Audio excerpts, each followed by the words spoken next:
distribution, our very first, foray into it was when we were entrusted with a very important property in the market. Is a property that a lot of you would know quite closely. A movie called Half of a Yellow Sun, and that was that was some time, because we really were just coming into the market from a distribution point of view. Nobody knew us, knew what we could do. But God bless her, Yolande Seduko and the team. They trusted us to really hold on to that property and work on it and bring it into the market. And so we did that. But fast forward to today, we have 12 locations. We plan to end the year at about 18 locations across 16 states. We're the largest, obviously, exhibition business in this market. We're the third on the continent, with a strong market share hovering around 40%. On the distribution side, we now work exclusively with some of our studio partners.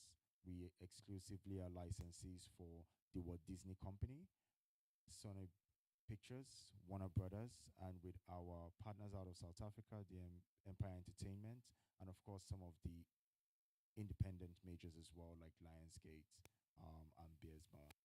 Now we also are premium Nollywood content producers and distributors in this market. On the theatrical side, we do have quite a strong market share. Where, thank you, this is better. Yes, where as of H1 of this year, we're about 82% market share, which is pretty strong for the markets. And of course, our distribution network is pretty vast. We have quite a strong global integrated network um, across multiple platforms, whether that be theatrical, pay one, pay two, TV. Yes, we work, of course, with the likes of DSTV, but can local. We do quite extensive work even on airlines as well. I think today we distribute to about 26 airlines as well.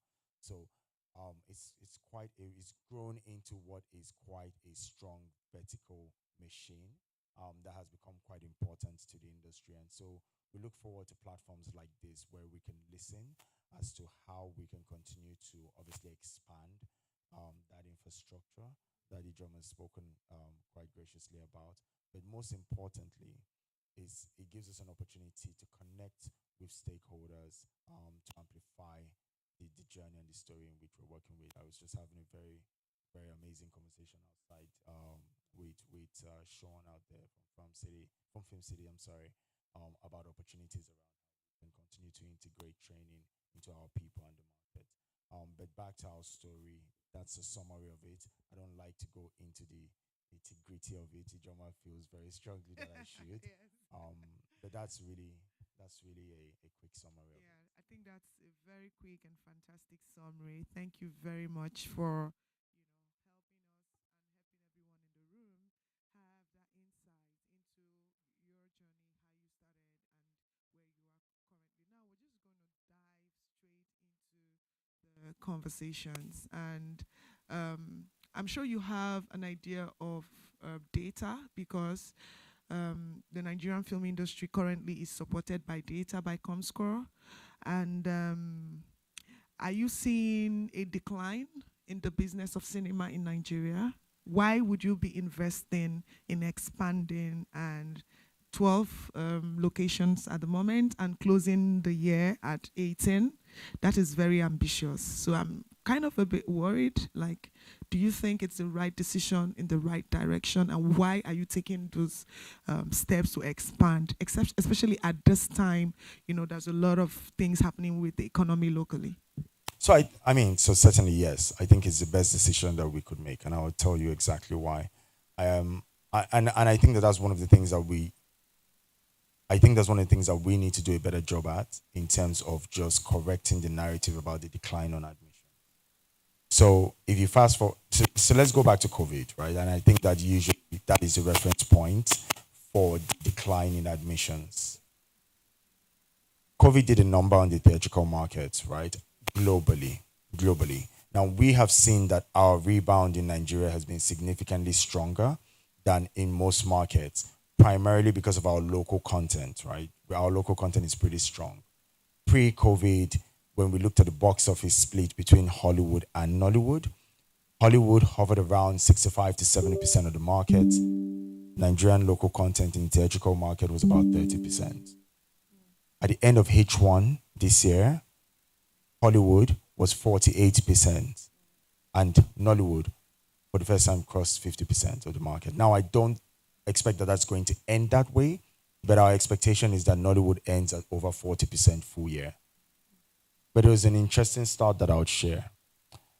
When we looked at the year, so we discount 2020 for obvious reasons, but in 2021 to 2022, the Nigerian theatrical market saw about a 10 to 11% decline in admissions, and that was really steep. But we saw an even worse decline in 22 to 23. We saw almost 20%, right? And I think that that was the period where the narrative around the decline in admissions really started. But what we've seen this year, at the end of H1, is that 2023 to 2024, we're dead on flat. It's 1%. Now, we don't expect that it's going to hold at 1%. But what we know for certain is that by the end of the year, we're going to be nowhere near the decline we saw in 23 to 24. And so our sense of it is that we are really at the beginning of the resurgence of admissions growth. And the primary driver of that goes back to content. We've seen in H1 of this year significant, amazing performance on local content. This year is the first year in a long time. I can tell you, this year is the first year since we started keeping records where we have had a Nigerian movie open every single month that has collectively crossed the box office threshold of 150 million every month. I think the only month that that is not going to happen actually is this month, right? And if you go back, if you permit me, I will just run through very quickly. So in January, we had the overspill of the amazing movie, A Tribe Called Judah. That movie in January alone did almost 600 million in January alone. Really? Now remember that this is just the Nigerian contribution. Hollywood is doing what Hollywood does. In February, we had a small, beautifully told story, working with our partners at Accelerate and with DME. And that movie was a movie called All Is Fair in Love. And that movie did 138 million. In March, we had Beast of Two Worlds, Ajakaju. In April, I think we had Ajeshapo that came out and was an amazing big blockbuster of 255 million. In May, we had Bolanle Austin Peters' beautiful rendition of RFK. In June, we had not one but two. We had our co-production with Inkblood, Mori and Co. crossed the 140 million mark. And we had, forgive me for the pronunciation, Lakatabu. I think it's called Lakatabu. Yes. My people, they give me a stick about that in the office every day. Yes. And Lakatabu crossed 200 million in June. And in July, we had our first faith-based film for the year, which again, we didn't quite know how it would perform, but we got behind it with Pastor Aaron. And What About Us? And that also crossed the 100 million mark. And so we've seen significant, strong, consistent performance on the local. Now, for every one of those amazing big films that I've mentioned, there are a couple of other films that didn't hit that threshold, but we're strong contributors in the market. And so our sense of it is that we're going to grow. Now, the other part of why we're investing at the Film House Group, and we don't shy away from sharing some of these numbers for obvious reasons, but we are projected to end the year at a 38 to 40% year-on-year growth. Now, that is a pretty strong growth given the trajectory of the landscape in the last few years. And so our sense of it is that we are going to invest in the deep and position ourselves for the resurgence of the theatrical markets. This is so interesting. So much. Thank you. Thank you. Yeah. So quickly, because of our time, I just want to ask, like the rise of the streaming services, right? Where do you place it in all this, and how is it impacting your business? Is Is it a credible alternative to the industry? And is it a threat to your business? So, I mean, to the first question, I think it is. I think it is a credible alternative. It's here to stay. It's not going anywhere. And I actually think it's complementary. I genuinely believe that. We've had these conversations since time immemorial about how alternative technology from a streaming perception comes into the market, whether that is VHS, whether that's Blu-ray, DVDs, and we always have the conversations around what that means for cinemas. I think that it's fair to reinforce that the cinema experience is a uniquely placed experience that streaming is not going to replicate. It's a communal experience that goes significantly beyond the fame and the content and what you're consuming. And so that is not something that I believe that is going to be replaced by streaming. I think that it's complementary. I also think that it does highlight and give visibility to our stories to travel in a manner that theatrical, as of today, doesn't, right? And that isn't to say that there isn't the potential for our movies to travel theatrically, as we've been doing, but I think that streaming is a credible alternative. I truly do, and I think it's complementary to our business.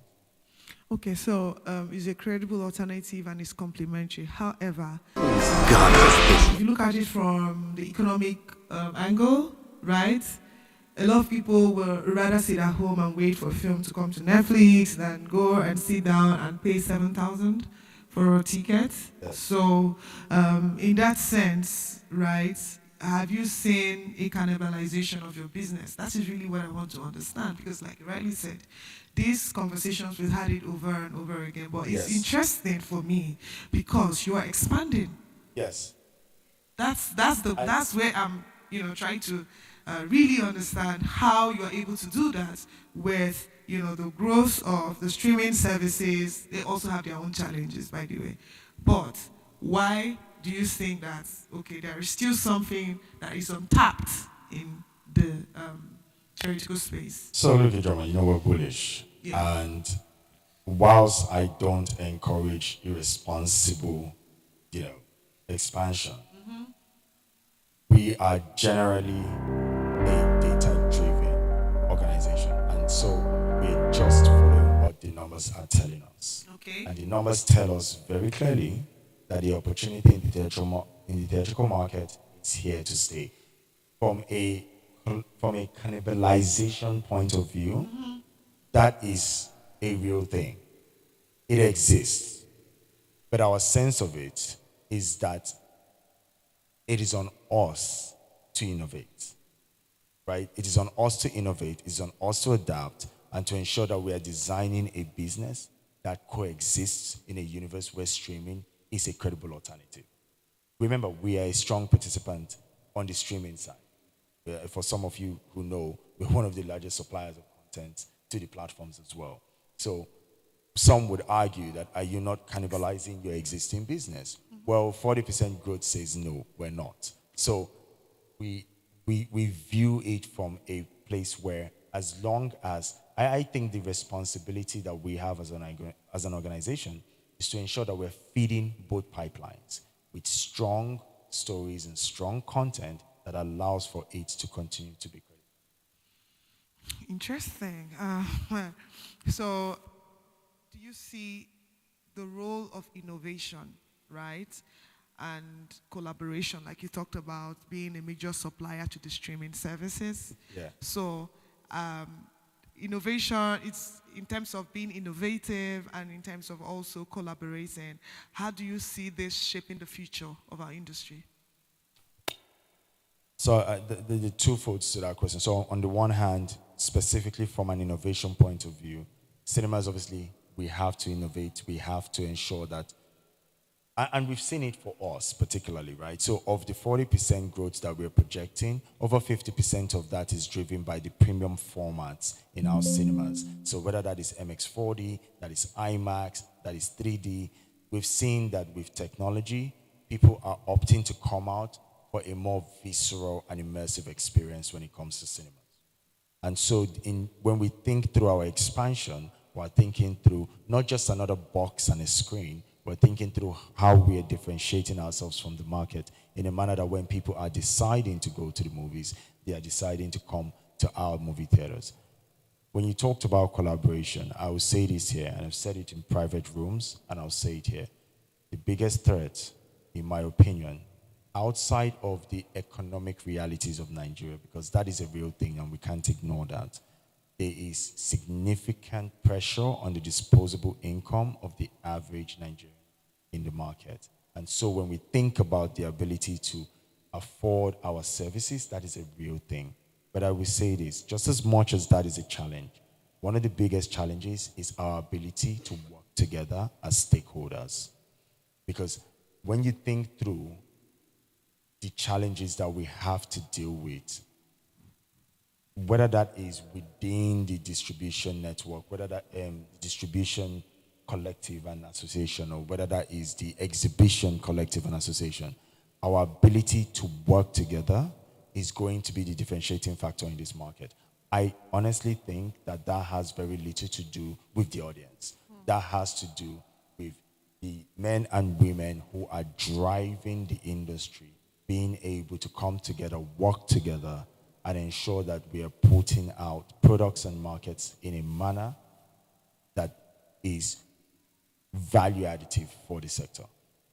If we're not able to get our acts together and grow up very quickly, I think that that is going to be significantly in the way of growth in the market. Wow, interesting. Thank you. I also just wanted to talk about filmmakers, right? How are you supporting filmmakers? Especially, are you still taking a bet on people who, for example, is their first time, they're coming to the cinema for the first time, yeah, of course, there are filmmakers who are bankable, you know that, okay, once they make a film, it's going to, but how about the ones who are just starting off? How are you actually, supporting this Nigerian filmmakers and their projects? Okay, so it's not even 10 a.m., and that's the third time someone's asked me that question today. Oh, really? Yeah, because I think you all asked me the same question. Someone else downstairs asked me the same question. So I know that that's a real thing, right? And given where we are in the industry, I think that that is a fair question. I think that we have an obligation, actually. I'd argue and I'd say that we have an obligation to support that. I mentioned 9 films in total when I talked about the outliers for the year. Of the 9 films, 4 of them are first-time producers. Yeah. First time. 4 of them are first time. Now, because of the success, it maybe doesn't sound and feel like that, but that is something that we actively do. And beyond just releasing these movies for first time and working with first time producers or first time directors, we are actively investing in the marketing of these films as well. And so, is there more that we can do? Absolutely. I think that there's more that we can do. I don't think we do enough. I will be the first one to say that I don't think that we do enough. I think that there's room for us to do significantly more. Having said that, I think we're doing what we can. I don't think we have all the answers. We encourage actively to be in a position where we can sit down with filmmakers and listen as to how we can better serve them. But without a doubt, there is room for us to certainly improve on our integration and working with first-time filmmakers. What About Us was a first-time filmmaker. Ajak Kadru was first-time filmmaker. There was a bunch of them that we have released this year that have gone on to do really, really well. So we need to continue to do that, of course. I think it's quite commendable that you have first-time filmmakers coming to the cinema this year. 4 out of 9 films released. And can you just give us an insight to the figures around the box office number for those 4 films by these four first-time guys? Oh, they crossed collectively? Just like, Collectively, they crossed #500 million naira. $500 million? Yes, collectively. Wow, that's interesting. And that's just H1. Really? Yeah. That's just up to the end of June. But they have collected, the first-time filmmakers that we have released have cost $500 million. And did you invest in any of these films? Or yes, we invested in 2 of them. 2 out of the 4? markets. Wow, interesting.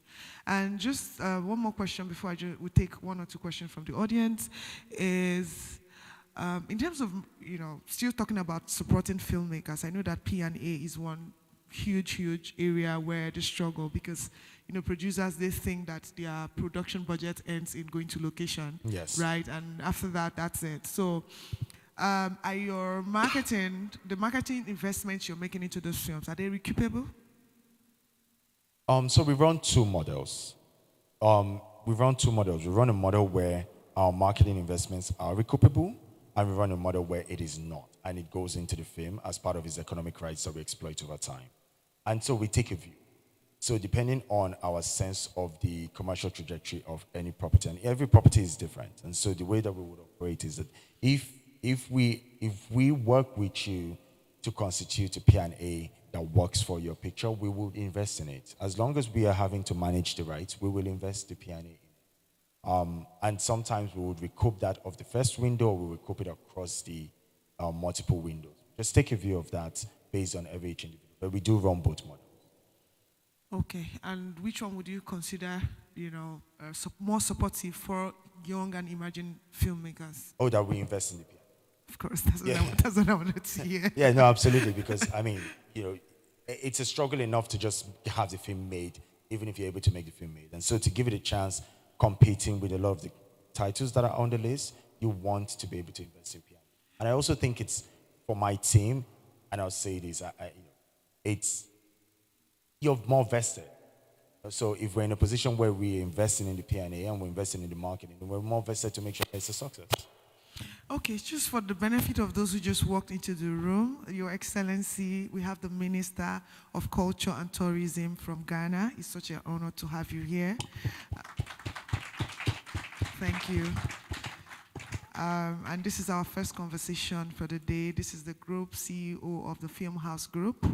I think you have a cinema in Ghana, no? Not No, yet? not yet. Okay. We're waiting for our license.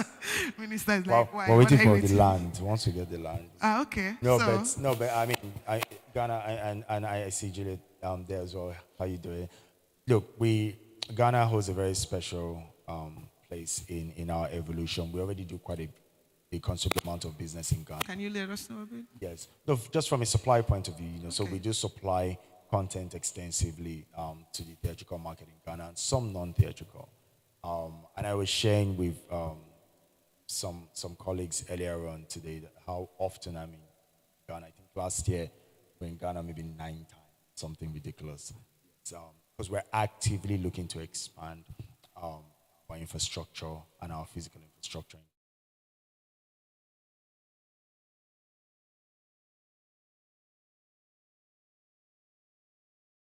Support from the Ghanaian government?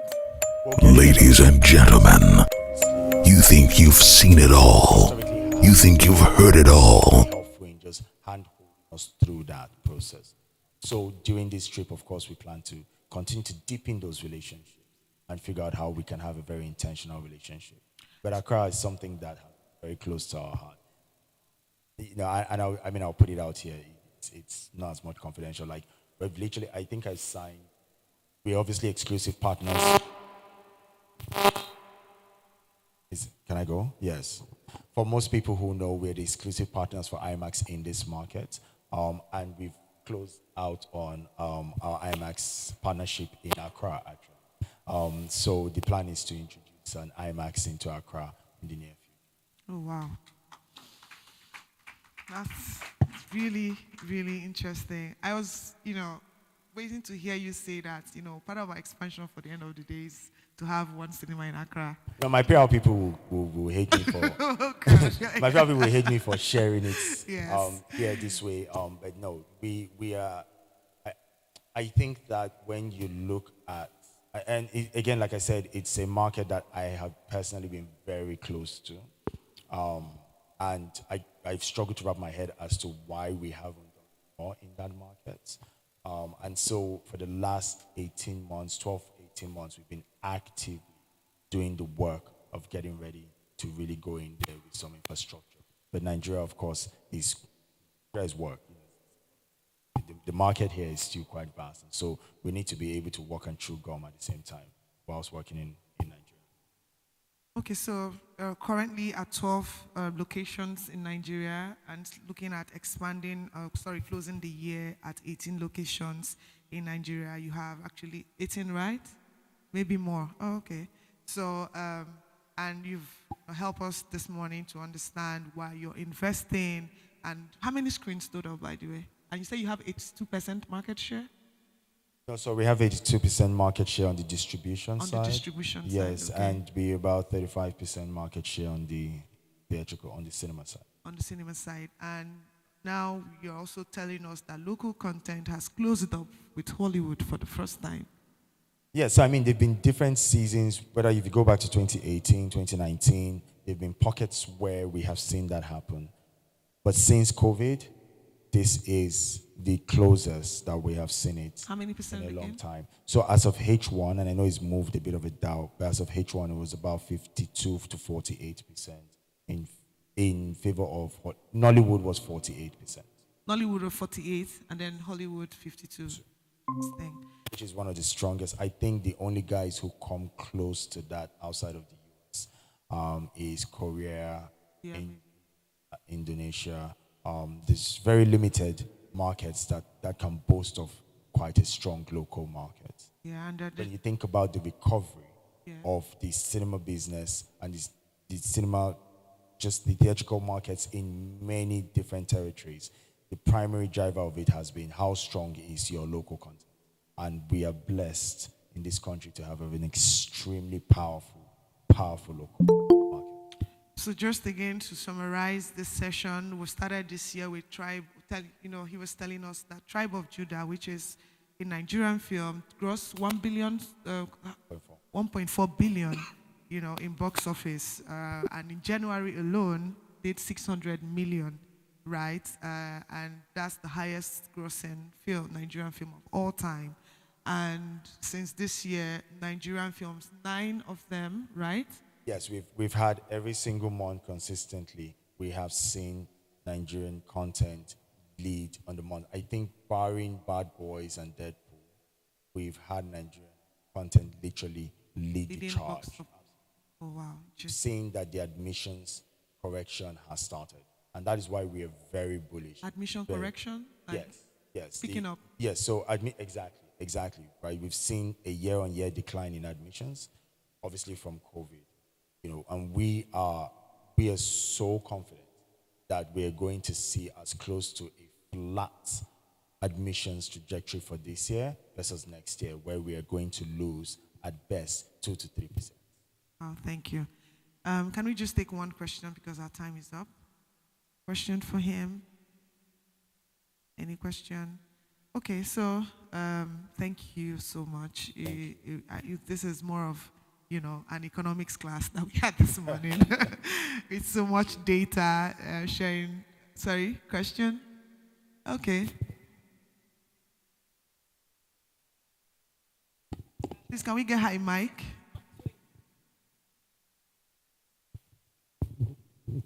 It's not too intrusive to ask, but I want to know, is Film House profitable? Yes. No, it's not intrusive at all. I mean, I completely understand it. Yes, but it's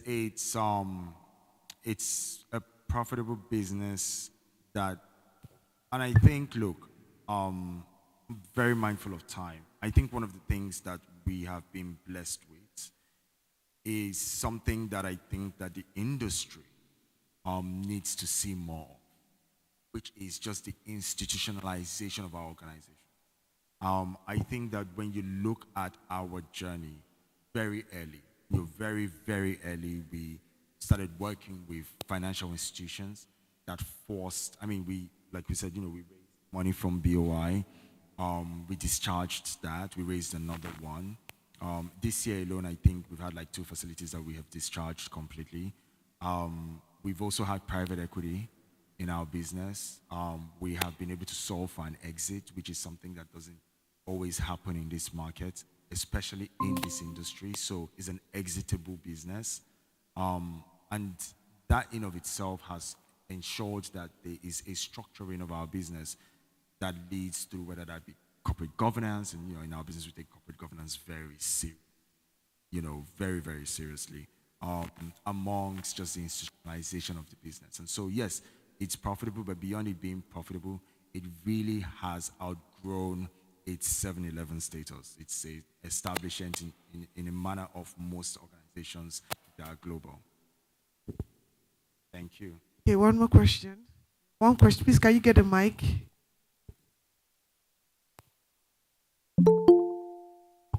Thank you. A quick one. Because you said question, that's why I didn't raise my hand earlier. Because it's a suggestion, actually, and it's a pitch for Ghana. And it's good Yes. Amma mentioned profitability. Because you said you come to Ghana, but in your submission, you had mentioned that there's a financial crunch here, everywhere, but maybe more so here. So people don't have disposable income. So I dare say you must expand to other markets to spread the risk. And I mean, so Ghana, going to Ghana is a smart thing and other places. So please come to Ghana very quickly. Duly noted, sir. Hello, good morning, sir. Ghana very quickly it is. Thank you very much. I think it's Please confirm very if you can hear our good, sound. insightful conversations that we had this morning. And ladies and Please gentlemen, the Group CEO Okay, of you Film can House hear Group, me and you can hear Sakene the Oposa. Thank you very audio much. from Thank the you. hall, Thank right? you so much, Please confirm, Sakene sir. and IJ. Thank you. For that I can hear insightful you, but the piece. audio from the hall has stopped. Have they stopped I speaking? didn't forget the time. Sorry? I'm sure a lot of people were like, oh, The audio from the hall? I can hear you, yes. How about But I the cannot audio hear the from the audio hall, from the sir? hall anymore. You can't hear the audio I from the was hall. hearing it Okay, earlier on.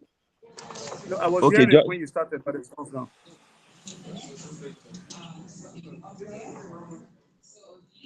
okay. Okay, yeah? Okay, 1.0 presidential speech.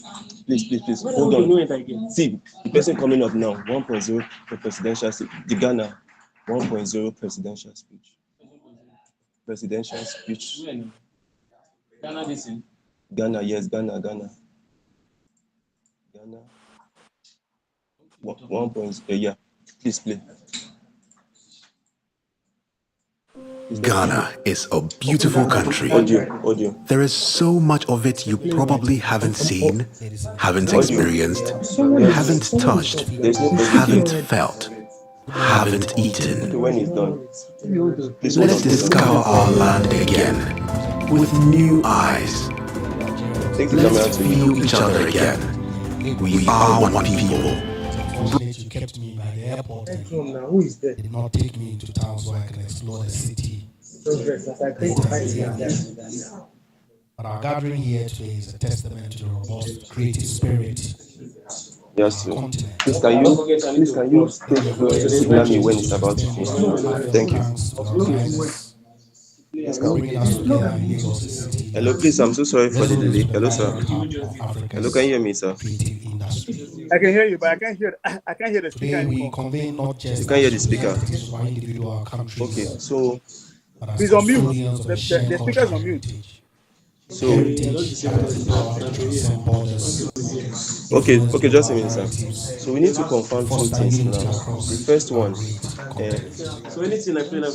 African cinema so the has come a first long one is that way, this my test evolving drive, from local this my Google, storytelling this my link traditions to now. becoming a force He can hear me, on the global but he can't stage. hear them. Can I confirm The that when stories it are now being starts, he told won't not hear me, just he will in hear our them? languages, He's not hearing. He but was in hearing this them unrivaled initially, film but he can no longer hear them now. understood and appreciated by people from all walks of life. Please, have you installed PowerPoint? Nigerian cinema, popularly known as Nollywood, has led this charge with prolific output, creativity, and resilience, making it the second largest film industry, I'm told, in the world. But this summit is not just about celebrating past achievements, Please, can it you hear is them now, about sir? charting the No, course they're for the on mute. future. I can see the mute sign on. It is about leveraging the power of film and television to reshape the narrative of Say you can't Africa, hear them. to tell our own stories and our own voices, No, and to it's still on present to mute. the world the rich tapestry of cultures, histories, and experiences that define us as I can Africans. see them. I can see Ladies the and minister from gentlemen, Ghana speaking, but the potential of our film and television industries to drive economic growth, create jobs, and foster cultural exchange cannot be overstated. But to fully realize this potential, we must embrace collaboration across our borders. Ghana and Nigeria share a long history of cultural exchange, and our film industries have been intertwined for decades. Many Ghanaian actors have found fame in Nollywood and vice versa, highlighting the seamless synergy between our two industries. This collaboration must not only continue, but also be deepened. By working together, we can pool our resources, share our expertise, and collectively push the boundaries of African cinema. For our industries to thrive, we must invest in talent development and infrastructure. The young, creative minds that drive our film and television sectors need access to quality training, mentorship, and opportunities. Our governments, in partnership with the private sector, must prioritize establishment of film schools, production studios, and distribution networks that can support the full value chain of film production and distribution. Furthermore, we must create environments that are conducive for filmmaking, environments where creativity is nurtured, where intellectual property is protected, and where filmmakers can access the financial resources they need to bring their visions to life. In this digital age, ladies and gentlemen, technology plays a crucial role in shaping the future of film and television. Streaming platforms, digital marketing, and online distribution channels have revolutionized how content is consumed, giving African films unprecedented global reach. We must harness these tools to amplify our stories and to ensure that African cinema is accessible to audiences worldwide. Let me hasten to add these words, that people without knowledge of their past are like trees without roots. As Africans, our stories, cultures, and histories are the very essence of our being. Film and television have the power to capture and retell it in our own way for preservation purposes and sharing these treasures with the world. I'd like to reaffirm Ghana's commitment to strengthening the ties between our nations through the medium of film and television. In that regard, we are presently, with the support of Juliet's team, working to introduce tax incentives under our Shoot in Ghana policy, which is currently on the continent to assess locations in Ghana for their content. Beautiful country. There is so much of it you probably haven't seen, haven't experienced, haven't touched, haven't felt, haven't eaten. Let's discover our land again with new eyes. Let's feel each other again. We are one people, brought together by destiny. Let's make that count. Let's show love for each other and our environment. Let's tell our stories, and let's watch and listen to our stories. There will be so much to tell. At the center of the world is a country where the sun shines on all 365 days of the year. A country where gold moves beneath the ground, capturing the stories of our kings and queens above. A country with the best chocolate. Come experience castles and forts built on the dreams, aspirations, and sweat of a people full of dignity.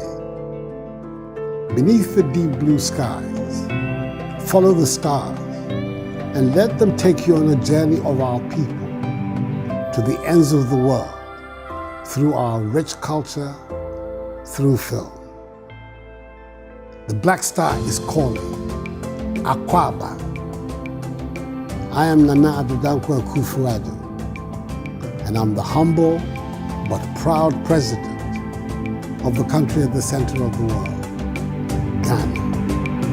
God bless our homeland, Ghana.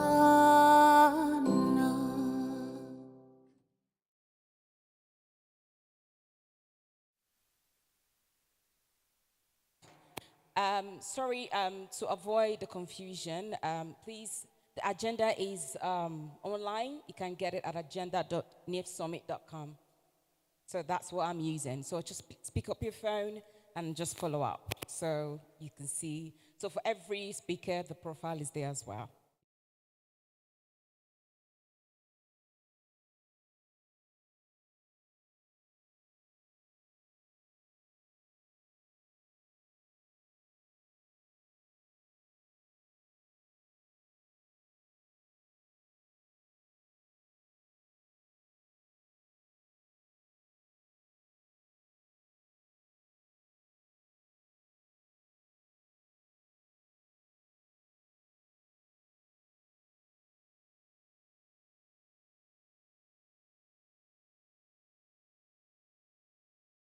Advisor, Media and Publicity, Lagos State Governor. Is that it? Okay. Can they please come forward while we give them a hand of applause to support? Yeah.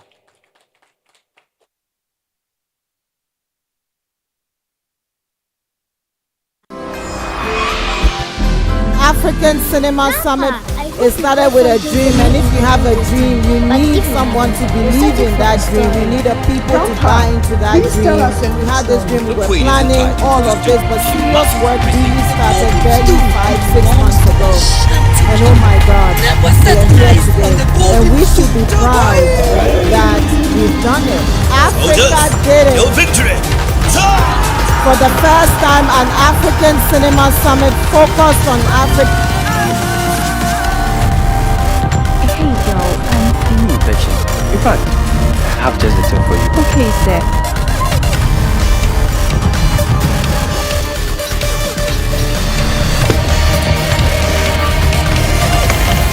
Why? I don't know.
To benefit community education and economies, but also to create kind of cultural destinations which enable, the African filmmakers to tell their amazing stories. Plans are far advanced with the creation of an eco city within the boundaries of Akamai. I have earmarked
Summit, it started with a dream, and if you have a dream, you need someone to believe in that dream. You need a people to buy into that dream. We had this dream, we were planning all of this, but serious work really started barely 5-6 months ago.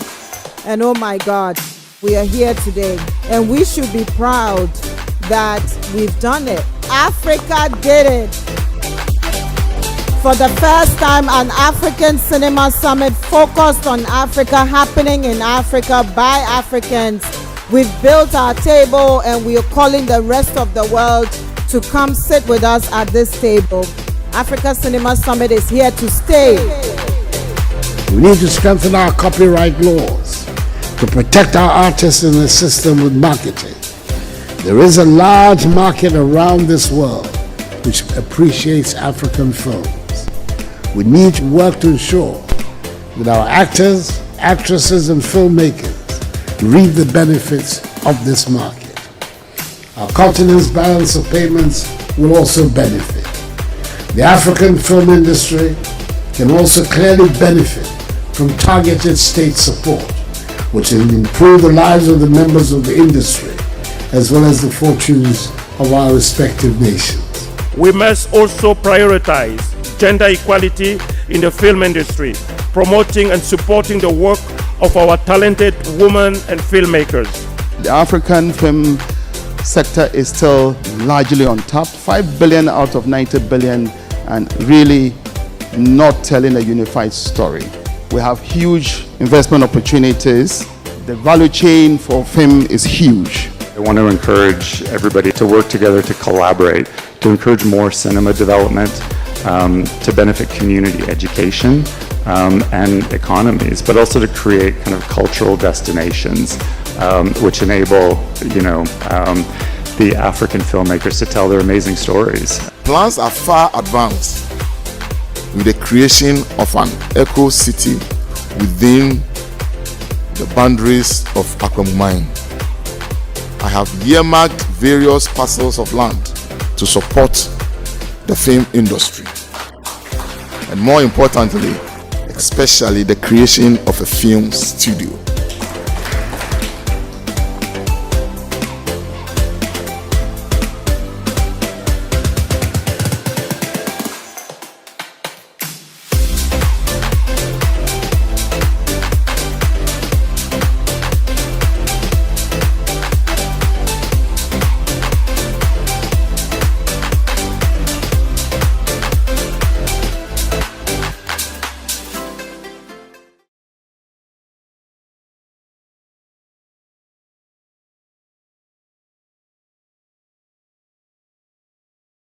Boss speaks, you don't speak. And my boss has spoken. So I'm going to ask my boss to please grant me the permission to speak. It is great to be here. Thank you so much. I think I'm just going to follow on what my boss spoke about. And I want to observe all protocols. And I also want to say a special thank you to the organizer of this event. We've been friends for a long time. Thank you so much. Welcome to everyone. I want to say a special welcome as well to the Ghanaian delegation that have traveled far, to get here, to show the support and to drum in the message that we've come with. And the message is very simple. And I think, as the Honorable Minister said, it's all about collaboration. In fact, I'm going to tie it to a proverb that we all share, that if you want to go fast, go alone. If you want to go far, go together. And also there's another proverb that says that even the sea accepts rain. And so even though Nigeria is doing so well, collaboration and partnership can't hurt. But you'll be amazed even deeper, if you go deeper, how much more we share.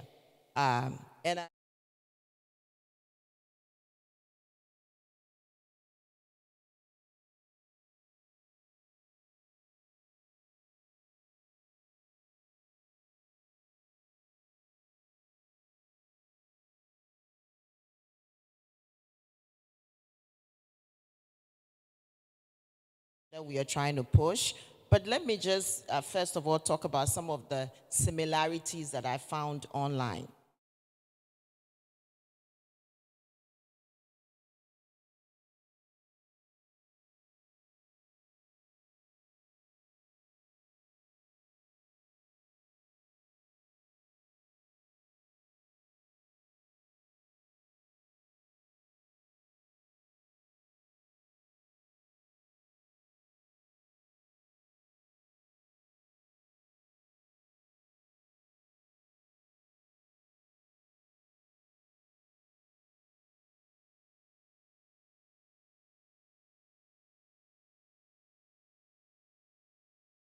For me, because as we speak, this collaboration has taken off, and as many of you may have heard, we are collaborating on the second season of Anikulapo, and